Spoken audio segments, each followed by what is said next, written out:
this section, I'm going to talk about the symptoms of schizophrenia.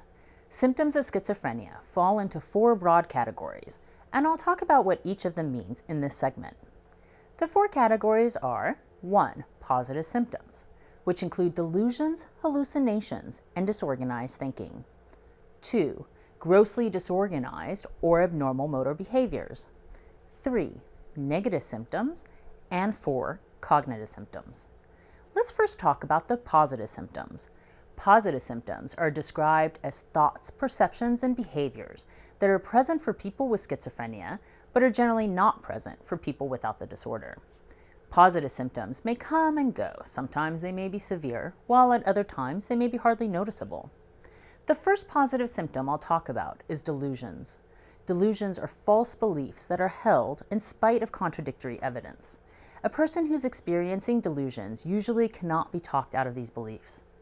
The content of delusions may include a variety of themes. Let's talk about the most common ones. Delusions of persecution occur when a person believes that they or someone close to them is being plotted or discriminated against, spied on, threatened, attacked, or deliberately victimized when there is no information to confirm this. Delusions of reference occur when an individual attaches special personal meaning to the actions of others or to various objects and events when there is no information to confirm this. So for example, a person who's experiencing delusions of reference may believe that a special personal message is being communicated to them through the TV, the radio, internet, or other media. Delusions of grandeur occur when a person believes that they are very special or have special powers or abilities. So for example, a person may believe that they're an important religious figure or the President of the United States. Delusions of control are another type of delusion we commonly see. Individuals who are experiencing delusions of control believe that other people are controlling their feelings, their thoughts, and/or their actions. Somatic delusions focus on physical concerns and involve false beliefs about the body. For example, an individual who is experiencing a somatic delusion may be completely convinced that they have developed a terrible physical illness or that something foreign is inside them or passing through their body. There are other types of delusions as well, but this gives you a good overview of the most common ones. The next positive symptoms I want to discuss is hallucinations. Hallucinations can be understood as false perceptions. A person who's experiencing hallucinations may hear, see, feel, smell, or taste things that are not actually there. The most common type of hallucination is auditory hallucinations, but I'm going to give you an overview of all of them. So let's start with auditory. An auditory hallucination is when a person hears things that other people cannot hear. So for example, many people with schizophrenia hear voices. These voices may talk to them directly, commenting on their behavior, ordering them to do things, or warning them of danger.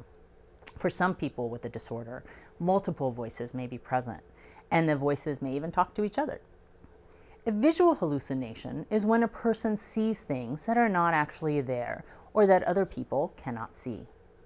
Tactile hallucinations are described as feeling things that other people don't physically feel, or feeling something touching your skin that isn't there.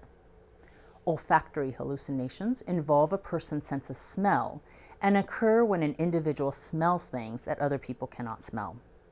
And the last type is gustatory hallucinations, which happens when a person tastes something that's not there. The last positive symptom I want to discuss is called disorganized thinking and speech, in which a person has unusual or dysfunctional ways of thinking. A person with disorganized thinking will have trouble organizing his or her thoughts or connecting them logically. We can tell that someone has disorganized thinking from their speech or how they talk. They may not make sense or they may not seem logical. So for example, they might make loose associations, which means they rapidly shift from one topic to an unrelated topic, making it very difficult to follow the conversation. When asked questions, they may be tangential, meaning their answer is only somewhat related to the question and may not be related to the question at all. They may string words together in a way that is hard to understand. This is often referred to as a word salad. They may stop speaking abruptly in the middle of a thought, and when asked why they stopped talking, they may say that it felt like the thought had been taken out of their head. This is known as thought blocking. They may make up meaningless words and use them in conversation as if they are commonly known words.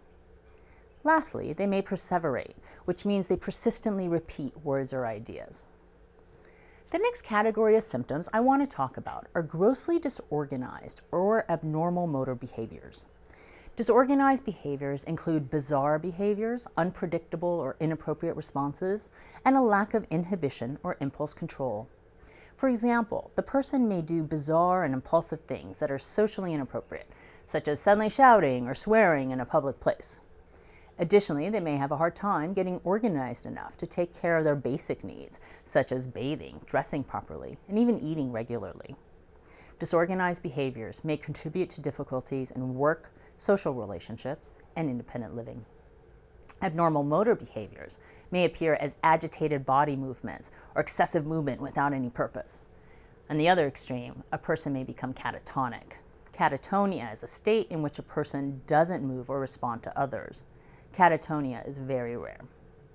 Other behaviors that fall into this category of symptoms include echoing of speech or repeating exactly what another person says, staring, grimacing, and repetitive movements such as rocking back and forth. Next, I want to discuss negative symptoms.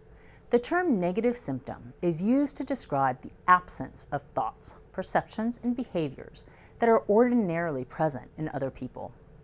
While positive symptoms come and go, negative symptoms are often stable throughout much of a person's life. There are different types of negative symptoms. The first is decreased emotional expression, also known as affective flattening, which means the person does not express very much emotion. This may include limited or unresponsive facial expression and voice tone, poor eye contact, and little body language. It's important to understand that if a person has this symptom, it doesn't necessarily mean that they're not being affected by what's going on around them, or that they're not having feelings. They may be experiencing emotion, but they're just not showing it the way we normally expect to see it. The second type of negative symptom I want to talk about is avolition. Avolition is the difficulty or inability to begin and continue with different activities or projects. Often, avolition is mistaken for lack of interest. A person who's experiencing avolition may not feel motivated to pursue goals and activities. They may have little sense of purpose in their lives and have few interests.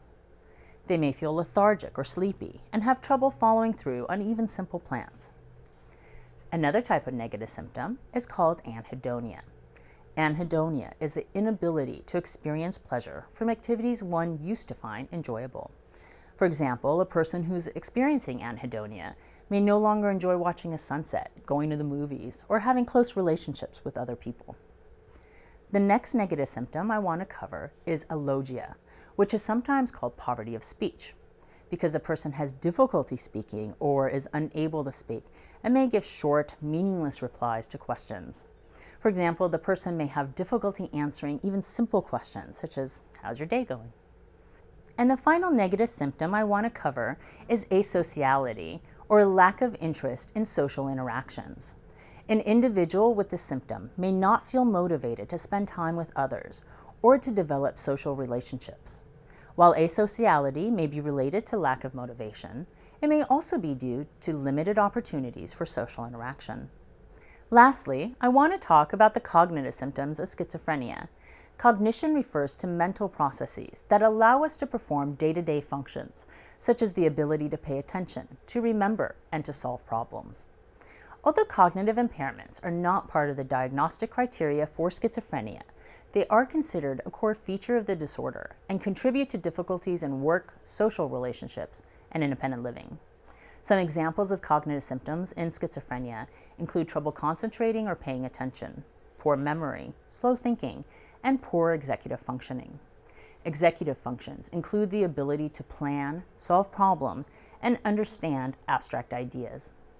I hope this gives you a good overview of the symptoms of schizophrenia. Join me next time as we talk about how schizophrenia is diagnosed.